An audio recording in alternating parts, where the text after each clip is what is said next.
നമസ്കാരം, കൊട്ടാരക്കര മീഡിയയിലേക്ക് സ്വാഗതം. കൊട്ടാരക്കര നഗരത്തിലാകമാനം തെരുവ് നായ്ക്കളുടെ ശല്യം രൂക്ഷമാകുന്നു. പ്രത്യേകിച്ചും റെയിൽവേ സ്റ്റേഷൻ പരിസരങ്ങളിൽ യാത്രക്കാർക്ക് വളരെയധികം ബുദ്ധിമുട്ടുണ്ടാക്കുന്ന വിധത്തിലാണ് തെരുവ് നായ്ക്കൾ കൂട്ടത്തോടെ തമ്പടിച്ചിരിക്കുന്നത്.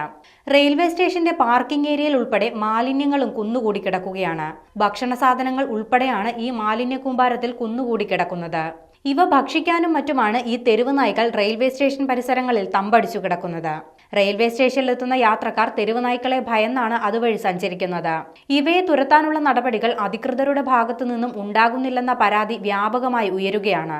കൂടാതെ മാലിന്യങ്ങൾ യഥാസമയം നീക്കം ചെയ്യാനുള്ള നടപടികളും അധികൃതർ സ്വീകരിക്കണമെന്നാണ് യാത്രക്കാരുടെയും പൊതുജനങ്ങളുടെയും ആവശ്യം.